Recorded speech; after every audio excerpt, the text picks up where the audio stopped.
प्रकरण 6। बागस्वामी। मैंने बागस्वामी का पता खोज निकाला है। चलो कल उनका दर्शन किया जाए। यह स्वर्ग तरह प्रस्ताव हाई स्कूल के मेरे एक मित्र चंडी से मिला। अपने संन्यासपूर्ण जीवन में केवल अपने नंगे हाथों से बाघों के साथ लड़ने और उन्हें पकड़ने वाला इस संत का दर्शन करने के लिए मैं उत्सुक था। ऐसे असाधारण साहसिक कार्यों के प्रति बालसुलभ उत्साह मुझ में भरपूर था। दूसरे दिन प्रातःकाल बहुत ठंड पड़ रही थी, पर मैं चंडी के साथ अत्यंत उत्साह और स्फूर्ति के साथ चल पड़ा। कोलकाता के बाहर भवानीपुर में बहुत देर तक व्यर्थ खोज करने के बाद हम ठीक घर पर पहुंचे। दरवाजे पर लोहे की 2 गोलाकार कड़ियां लगी हुई थी। मैंने उन्हें बहुत जोर जोर से खड़काया। उस कर्णकर्कश खड़खड़ाहट को सुनकर भी एक नौकर अंदर से धीरे धीरे आराम पूर्वक चलता हुआ हमारी ओर आया। उसकी व्यंग्यात्मक मुस्कान इस बात का द्योतक थी कि शोर मचाने वाले आगंतुक भी एक संत के घर की शांति को भंग नहीं कर सकते। उसकी मौन भर्त्सना को हमने अनुभव किया, पर बैठक में आने के लिए आमंत्रित किए जाने पर चंडी और मैं उसके प्रति कृतज्ञ थे। वहां लंबी प्रतीक्षा कर हम लोगों के मन में शंका कुशाएं उत्पन्न करने लगी। सत्य की खोज कराने वाले भारत का अलिखित नियम है धैर्य। संत महात्मा कभी कभी जानबूझकर दर्शनार्थियों की उत्सुकता की परीक्षा ले सकते हैं। पाश्चात्य डॉक्टर और दंत चिकित्सक इस मनोवैज्ञानिक कूटनीति का भरपूर प्रयोग करते हैं। अंततः नौकर द्वारा बुलाए जाने पर चंडी और मैं एक शयन कक्ष में गए। वहां सुविख्यात सोम स्वामी अपने पलंग पर बैठे हुए थे। उनके भीमकाय शरीर को देखकर हम दोनों के मन पर अद्भुत प्रभाव पड़ा। आंखें फाड़े हम अवाक उनकी ओर देखते रहे। वैसी विशाल छाती और फुटबॉल की तरह बाजुएं हमने पहले कभी नहीं देखी थी। अत्यंत मजबूत भारी गर्दन पर स्वामी का उग्र दिखने वाला परंतु शांत मुखमंडल मूछ दाढ़ी और झूलते केसों से सुशोभित था। उनकी काली आंखों में कबूतर एवं बाघ समान गुणों का मिलता जुला संकेत चमक रहा था। दृढ़ मांसल कटी प्रदेश को घेर कर पहने हुए एक व्याघ्रम चर्म के अतिरिक्त उनके शरीर पर और कोई कपड़ा नहीं था। जब हमारी वाक शक्ति लौट आई, तब बाघों के साथ लड़ने में उनकी वीरता के प्रति आदरयुक्त विस्मय प्रकट करते हुए मैंने उनका अभिवादन किया। क्या आप कृपया करके हमें यह नहीं बताएंगे कि वन्य पशुओं में सबसे भयंकर रॉयल बंगाल टाइगर को केवल अपने हाथों से परास्त करना कैसे संभव है? मेरे बच्चों, बाघों के साथ लड़ना मेरे लिए कुछ भी नहीं है। आवश्यकता पड़ने पर मैं आज वह भी कर सकता हूँ। वे बच्चों के समान खिलखिलाकर हंसे। तुम बाघों को बाघ मानते हो, मैं उन्हें मात्र बिल्लियां समझता हूँ। स्वामी जी, मैं अपने मन को तो विश्वास दिला सकूंगा कि बाघ बिल्लियां मात्र हैं, परंतु क्या बाघों में वैसा विश्वास करा सकूंगा? निश्चय ही शक्ति भी आवश्यक है। केवल कोई बच्चा बाघ को घरेलू बिल्ली मान लेगा तो उसे बाघ पर विजय मिल जाएगी, यह मानना व्यर्थ है। मेरे शक्तिशाली हाथ शस्त्र के रूप में पर्याप्त हैं। उन्होंने हमें अपने साथ आंगन में आने को कहा, जहां एक दीवार के किनारे पर उन्होंने प्रहार किया। दीवार की एक ईंट टूटकर जमीन पर गिर पड़ी। टूटे हुए दांत की तरह बनी खाली जगह से आकाश दृढ़तापूर्वक झांकने लगा। मैं हक्का बक्का रह गया। सोचने लगा, जो आदमी एक ही प्रहार से दीवार में चुनी हुई ईंटों को गिरा सकता है, वह अवश्य ही बाघों के दांत भी तोड़ सकता है।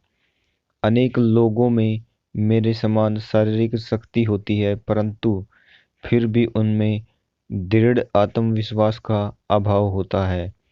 जो शरीर से तो बलिष्ठ होते हैं, परंतु मन से नहीं। वे जंगल में स्वच्छंद विचरण करते हिंसक पशु को देखकर ही मूर्छित हो सकते हैं।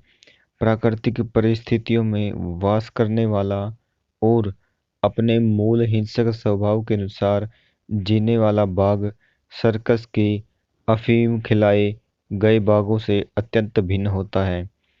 भीम के समान प्रबल शक्ति होते हुए भी अनेक व्यक्ति रॉयल बंगाल टाइगर के प्रचंड आक्रमण के सामने अत्यंत भयभीत और असहाय हो उठते हैं। इस प्रकार बाघ मनुष्य को उसके ही मन की कल्पना में एक साधारण बिल्ली की भयभीत अवस्था के समान स्थिति में डाल देता है। परंतु जिस मनुष्य में यथावत बलिष्ठ शरीर के साथ अत्यंत दृढ़ निश्चय हो, वह इस परिस्थिति को बाघ पर ही उलेट सकता है और उसे यह मानने पर विवश कर सकता है कि वह एक बिल्ली के समान ही आत्मरक्षा में असमर्थ है। कितनी ही बार मैंने यही किया है। मैं यह मानने के लिए पूर्णतः तैयार था कि मेरे समक्ष उपस्थित अति शक्तिशाली पुरुष बाघ को बिल्ली में रूपांतरित करने में समर्थ थे। वे कुछ उपदेश देने की मनस्थिति में प्रकट हुए। चंडी और मैं आदर के साथ उनकी बातें सुनने लगे। मन ही मांसपेशियों को नियंत्रित करता है। जैसे हथौड़े के आघात की शक्ति उस पर लगाए गए बल पर निर्भर होती है, वैसे ही मनुष्य की शारीरिक शक्ति की अभिव्यक्ति उसकी आक्रामक इच्छा शक्ति की तीव्रता एवं साहस पर निर्भर करती है। मन ही अक्षरश शरीर का निर्माण करता है और वही उसे जीवित रखता है। गत जन्मों की प्रवृत्तियों की प्रबलता के अनुसार अच्छे या बुरे स्वभाव गुण धीरे धीरे मानव चेतना में उतरते हैं। ये स्वभाव गुण आदतों में ढल जाते हैं और ये आदतें फिर एक वांछनीय या अवांछनीय शरीर के रूप में प्रदर्शित होती है। भरमा दुर्बलता की जड़ मन में होती है और आदत से लाचार शरीर मन की अवहेलना करता है। इस प्रकार यह कुछ कर चलता जाता है। यदि मालिक नौकर की आज्ञा का पालन करने लगे तो नौकर निरंकुश स्वेच्छाचारी बन जाता है। इसी प्रकार मन भी शरीर की आज्ञाओं का पालन कर कर के उसका दास बन जाता है।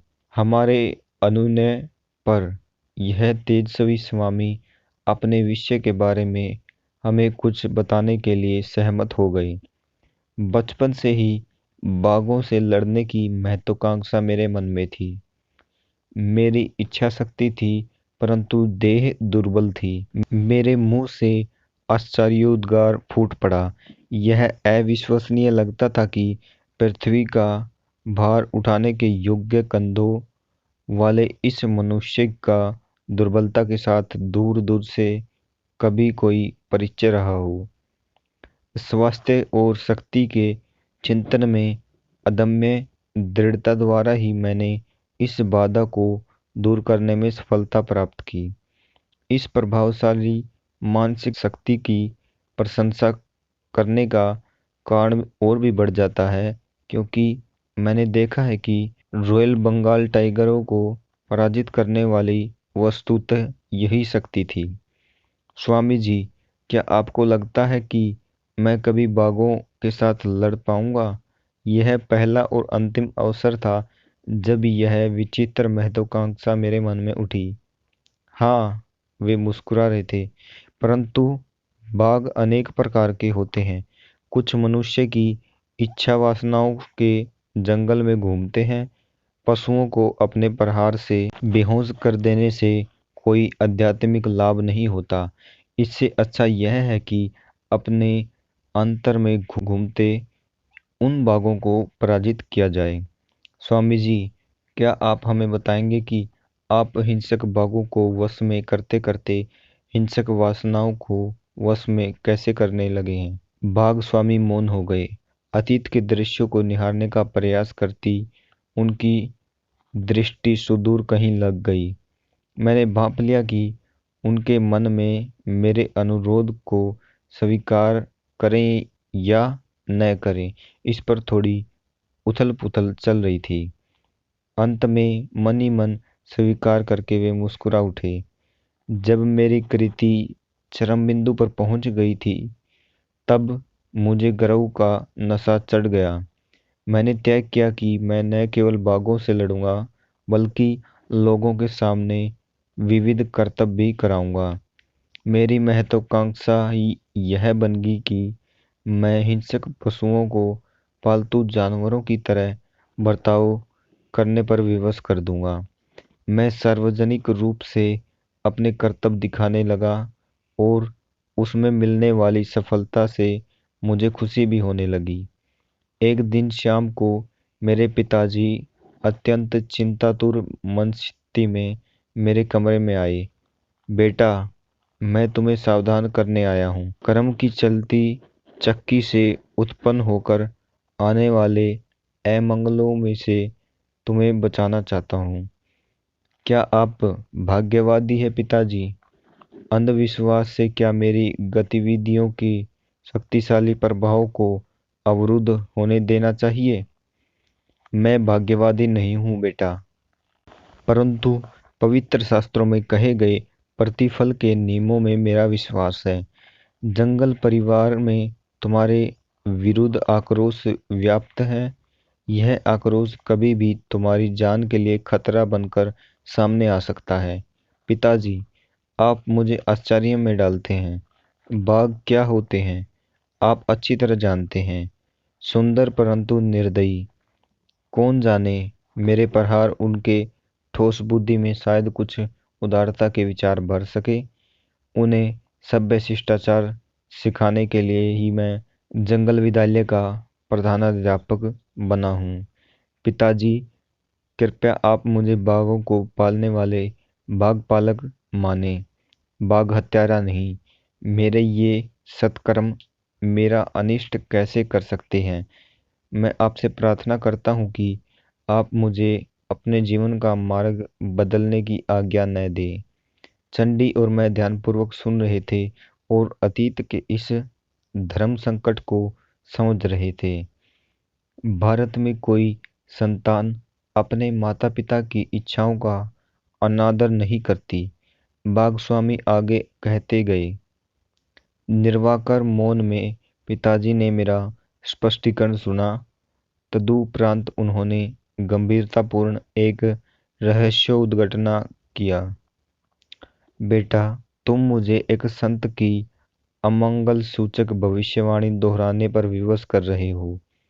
कल जब मैं बरामदे में बैठकर नित्य की भांति अपना ध्यान कर रहा था, तब वे मेरे पास आए। मित्रवर, मैं आपके युद्ध प्रिय बेटे के लिए एक संदेश लेकर आया हूँ। उससे कहिए कि वह अपनी बर्बर गतिविधियां बंद कर दे, अन्यथा बाघ के साथ उसकी अगली लड़ाई में उसे अनेक दुस्साध्य घाव होंगे, जिससे 6 महीनों तक वह मरणशन अवस्था में पड़ा रहेगा। तब वह अपना पुराना मार्ग छोड़कर सन्यासी बन जाएगा। इस कहानी का मुझ पर कोई प्रभाव नहीं पड़ा। मैंने यही माना कि पिताजी किसी भांति ग्रसित कट्टरवादी की भांति का शिकार हो गए हैं। यह कहते हुए बागस्वामी के हाव भाव इतने अधीर और ऐसे थे मानो अपनी मूर्खता पर उन्हें क्रोध आ रहा हो। काफी देर तक वे गंभीर मुद्रा में मौन बैठे रहे, जैसे वहां हमारी उपस्थिति का उन्हें कोई भान न हो। फिर उन्होंने अकस्मात ही अपनी कहानी आगे शुरू की। इस बार उनकी आवाज में नरमी आ गई। पिताजी की चेतावनी के कुछ ही दिन बाद मैं राजधानी कूच बिहार गया। प्राकृतिक सौंदर्य से भरा यह प्रदेश मेरे लिए नया था और मैं सुखप्रद परिवर्तन की आशा कर रहा था, जैसा हर जगह सदा होता है। यहाँ भी सड़कों पर मेरे पीछे पीछे उत्सुक लोगों की भीड़ चलती रहती थी। उनकी फुसफुसाहट के कुछ अंश मुझे सुनाई पड़ते थे। यह वह आदमी है जो जंगल में बाघों के साथ लड़ता है। उसके वे पैर हैं या पत्ते के तने। उसका चेहरा तो देखो, वह स्वयं बाघों के राजा का अवतार मालूम होता है। तुम तो जानते हो कि गांव के नटखट छोकरे किस प्रकार ताजा समाचार पत्र का काम करते हैं और किस गति से महिलाओं की मौखिक जनसूचना प्रणाली इस घर से उस घर समाचार पहुंचाती है। कुछ ही घंटों में मेरी वहां उपस्थिति के सारे शहर में खलबली मच गई। संध्या के समय मैं चुपचाप आराम कर रहा था कि घोड़ों की टापों की ध्वनि सुनाई दी। मैं जिस घर में रुका था उसी के सामने आकर वह ध्वनि रुक गई। लंबे कद के पगड़ीधारी पुलिस सिपाहियों का एक दल अंदर घुस आया। मैं अवाक रह गया। मैंने सोचा, इन पुलिस वालों के लिए कुछ भी संभव है। कहीं वे मेरे लिए पूर्णतया अगम्य किसी बात पर मेरी खिंचाई करने तो नहीं आए हैं। परंतु उन्होंने अपने सामान्य व्यवहार के विपरीत अत्यंत विनय के साथ मेरा अभिवादन किया। आदरणीय महोदय, कूच बिहार के युवराज की ओर से मैं आपका स्वागत करने के लिए हमें भेजा गया है। उन्होंने कल प्रातःकाल आपको अपने राजप्रसाद में पधारने का आमंत्रण भेजा है। मैं थोड़ी देर इस आमंत्रण पर सोचता रहा। किसी अज्ञात कारण से अपनी इस शांत यात्रा में उपस्थित हुए इस विघ्न से तीव्र उद्वेग की भावना मेरे मन में उठ रही थी। परंतु पुलिस वालों की विनयशीलता ने मेरे हृदय को छू लिया। मैंने निमंत्रण स्वीकार किया। दूसरे दिन दासोचित विनम्रता और खुशामद के साथ मुझे अपने द्वार से 4 घोड़े जोते हुए एक शाही कोच तक ले जाया गया। उसे देखकर मैं चकित रह गया। एक सेवक तीव्र धूप से मुझे बचाने के लिए एक अलंकृत छाता मेरे ऊपर पकड़े रखा था। नगर और उसके बाहर के वन क्षेत्र में से सुखद कोच सवारी करते हुए मुझे बड़ा मजा आ रहा था। युवराज स्वयं मेरा स्वागत करने के लिए राजप्रसाद के सिंहद्वार पर उपस्थित थे। अपने सर्वणखचित आसन पर उन्होंने मुझे बैठाया और मुस्कुराते हुए स्वयं उससे कम साज सज्जा युक्त एक आसन पर बैठ गए। यह सब विनम्र सेवा निश्चय ही मुझ पर कोई मुसीबत लाने वाली है, बढ़ते हुए आश्चर्य के साथ मैं सोच रहा था। इधर उधर की खड़ी बातें करने के बाद युवराज का उद्देश्य प्रकट हो ही गया। मेरे नगर में अफवाह फैली हुई है कि आप केवल अपने नंगे हाथों से जंगली बाघों के साथ लड़ सकते हैं। क्या यह सच है? बिल्कुल सच है। हमें इस पर विश्वास नहीं होता। आप शहरी लोगों के पालिश किए हुए चावल पर पले कोलकाता के बंगाली हैं। कृपया सच सच बताइए, क्या आप केवल निर्बल अफीम खिलाए गए बाघों से ही नहीं लड़ रहे हैं? उनका उच्च स्वर और व्यंग भरा था। उनके बोलने के ढंग में उनके प्रांत की शैली ही झलक रही थी। उनके इस अपमानजनक प्रश्न का उत्तर देना मैंने आवश्यक नहीं समझा। इस हाल में पकड़े गए अपने बागराज बेगम के साथ लड़ने की आपको चुनौती देते हैं। यदि आप उसका सफलतापूर्वक सामना कर सके और उसे जंजीर से बांधकर चेतन अवस्था में उसके पिंजरे से बाहर निकल सके, तो वह रॉयल बंगाल टाइगर आपका हो जाएगा। इसके अतिरिक्त सहस्त्रावधि रुपये एवं कई उपहार भी आपको मिलेंगे।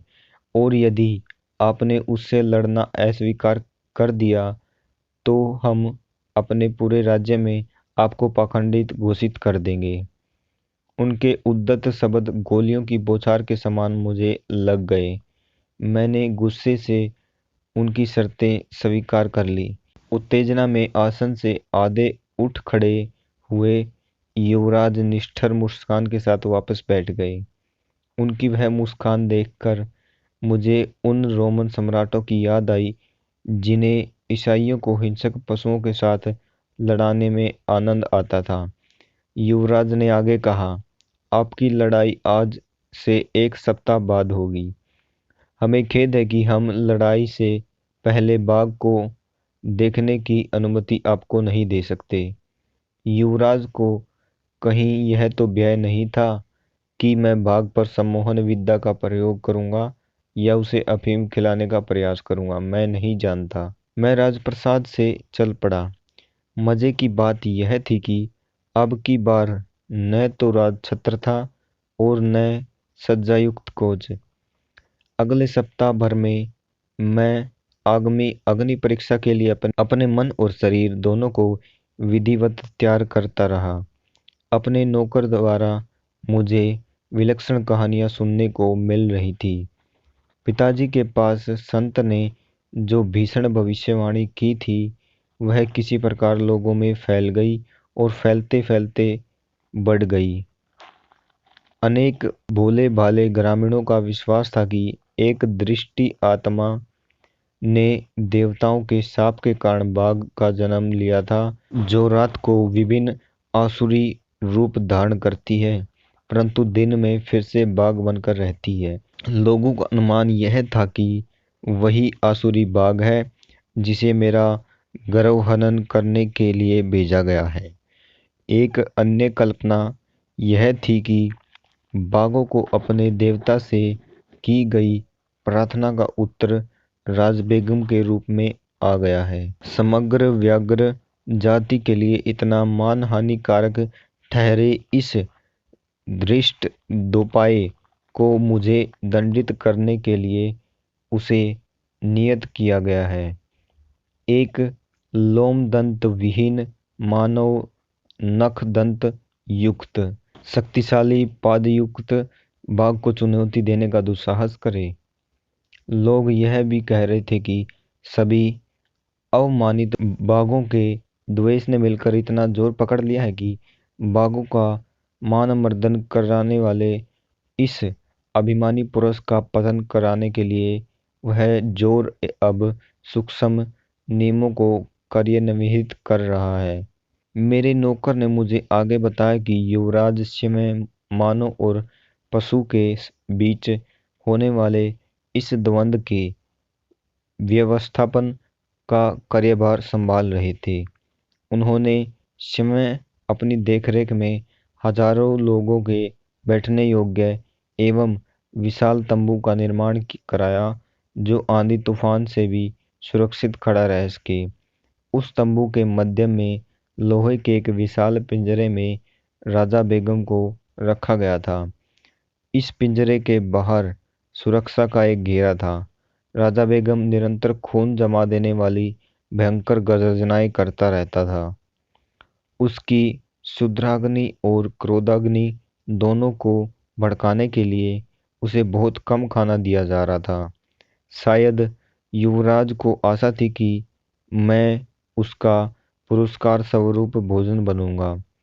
डंका बजा बजाकर नगर और आसपास के इलाकों में इस अद्वितीय द्वंद्व की घोषणा की जा रही थी। उसे सुनकर लोगों ने भारी संख्या में उत्सुकता पूर्वक टिकटें खरीदी। द्वंद्व के दिन सीटों की कमी के कारण सैकड़ों लोगों को लौटा दिया गया। कई लोग तंबू की दरारों में से अंदर घुस आए या गैलरी के नीचे जहां भी जगह मिली वहीं खड़े हो गए। जैसे जैसे बागस्वामी की कथा चरम सीमा की ओर बढ़ रही थी वैसे वैसे मेरी उत्तेजना भी बढ़ गई। चंडी भी मंत्रमुग्ध होकर अवाक बैठा था। राज बेगम की कान फाड़ देने वाली गर्जनाओं के भयभीत दर्शकों के कोलाहल के बीच मैंने शांत मन से तंबू में प्रवेश किया। लंगोट के अतिरिक्त मेरे शरीर पर कोई कपड़ा नहीं था। मैंने सुरक्षात्मक घेरे के दरवाजे का कुंडा सरकाकर उसे खोला और अंदर जाकर अपने पीछे शांत मन से दरवाजे को बंद कर लिया। बाग को रक्त की गंध लग गई।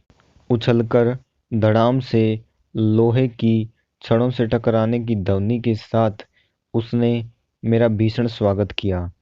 करुणार्द्र भय से दर्शकों में सन्नाटा छा गया। उस अति उग्र बाघ के सामने मैं निरह मेमना लग रहा था। पलक झपकते ही मैं उसके पिंजरे में घुस गया, परंतु जैसे ही मैंने दरवाजा बंद किया, राज बेगम उछलकर सीधा मेरे ऊपर आ गया। मेरा दाहिना हाथ बुरी तरह शत विशत हो गया। बाघ के लिए परम स्वादिष्ट मानव रक्त की प्रचंड धाराएं गिरने लगी। संत की भविष्यवाणी सत्य होने के आसार नजर आने लगे थे। इस प्रकार की गंभीर चोट मुझे जीवन में पहली बार आई थी, पर मैं उससे तुरंत संभल गया। रक्त रंजित अंगुलियों को लंगोट में घुसाकर मैंने उन्हें छुपा लिया और बाएं हाथ से एक हड्डी तोड़ प्रहार बाघ पर किया। बाघ लड़खड़ाकर पीछे हट गया, पिंजरे के अंत तक पीछे गया, फिर पलटकर अत्यंत गुस्से के साथ पुनः मुझ पर झपटा। मेरे सुविख्यात मुश्ती शासन के प्रहार उसके सिर पर बरसने लगे, परंतु राज बेगम को रक्त का जो स्वाद लगा था, उसने दीर्घकाल तक शराब से वंचित रहने वाले शराबी को जैसे शराब का पहला घूंट उन्मत्त कर देता है, उसी प्रकार उन्मत्त कर दिया था। बीच बीच में कान बैठा दहाड़ने वाली दहाड़े मारते हुए उसके आक्रमणों की उग्रता बढ़ती ही जा रही थी। उसके दांतों और नखों के आगे मेरा केवल एक हाथ से बचाव करना अपर्याप्त पड़ रहा था और मेरी आत्मरक्षा प्रणाली अभेद नहीं पा रही थी, परंतु मैं भी तिलमिलाने वाले प्रहार उस पर करता गया। दोनों ही रक्त रंजित होकर जीवन मरण का युद्ध लड़ रहे थे। पिंजरे में कोलाहल था, चारों दिशाओं में रक्त के छींटे उड़ रहे थे। बाघ के गले से पीड़ा और खून प्राण पिपासा के चित्कार फूट रहे थे। गोली चलाओ, गोली चलाओ, बाघ को मार डालो, दर्शक चीख रहे थे। मानव और पशु इतनी तेज गति से हिल रहे थे कि एक सिपाही की गोली भी निशाना चूक गई। मैंने अपनी सारी संकल्प शक्ति एकत्र की और भीषण गर्जन के साथ उसके मस्तक पर अंतिम खोपड़ी तोड़ प्रहार किया। बाघ गिर गया और ठंडा होकर पड़ा रहा, पालतू बिल्ली की भांति। मैं बीच में ही बोल पड़ा। स्वामी जी खिलखिलाकर हंस पड़े। फिर उन्होंने तन्मय कर देने वाली अपनी कहानी को आगे बताना शुरू किया। आखिर राज बेगम पराजित हो ही गया। उसका रहा सहा राजगर्व भी चूर चूर हो गया। अपने विभीषण रक्त रंजित हाथों से मैंने उसका जबड़ा खोला और एक नाटकपूर्ण क्षण के लिए उस खुले मृत्यु द्वार में अपना सिर रखा।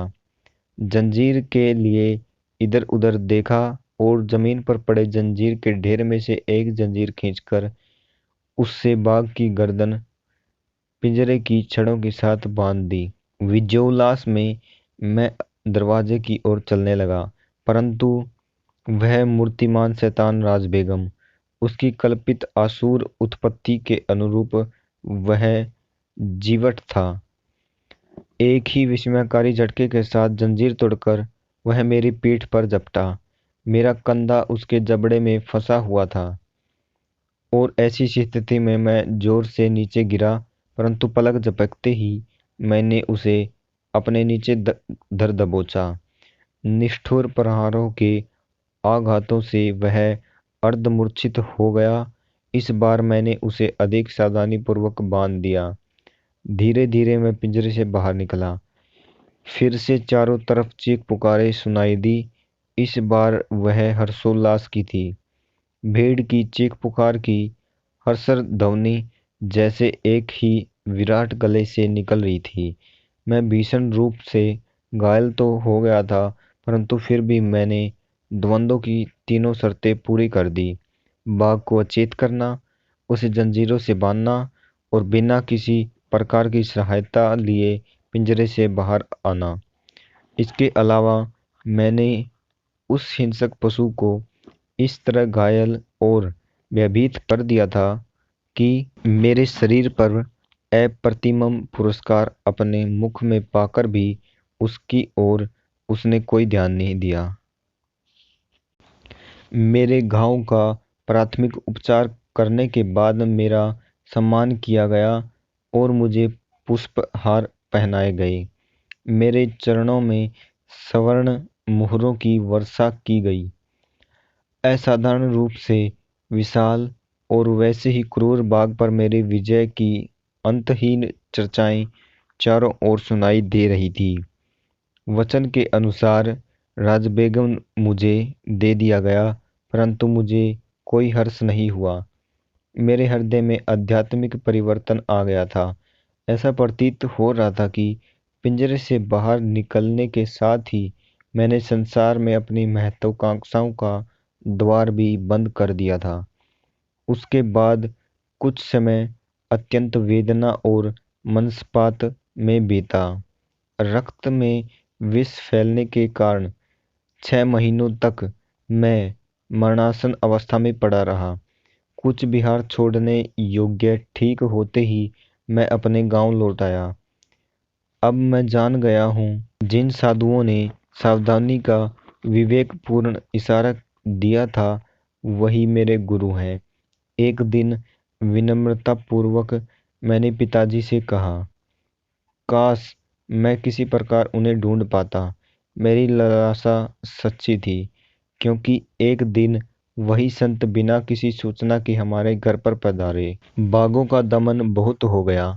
शांत अधिकार पूर्ण वाणी में वे बोल रहे थे, मेरे साथ आओ, मैं तुम्हें मानव मन के जंगलों में विचरने वाले अज्ञान के पशुओं का दमन कराना सिखाऊंगा। तुम्हें दर्शकों की आदत हो गई है। अब योगाभ्यास में तुम्हारी रोमांचक पारंगति से झूम उठने वाले देवता तुम्हारे दर्शक होंगे। मेरे गुरु ने मुझे आध्यात्मिक मार्ग की दीक्षा दी। मेरी आत्मा के दीर्घकाल तक अप्रयुक्त रहने से मोर्चा लगे खोलने में कठिन द्वार उन्होंने खोल दिए। शीघ्र ही एक दूसरे का हाथ थामे मेरी साधना के लिए हम दोनों हिमालय की ओर चल पड़े। अपने तूफानी जीवन की एक झलक हमें दिखाने के लिए कृतज्ञ होकर चंडी और मैंने स्वामी जी को चरणों में प्रणाम किया। मुझे और मेरे मित्र को लगा कि बैठक में उपेक्षा की गई लंबी प्रतीक्षा का हमें भरपूर प्रतिफल मिला।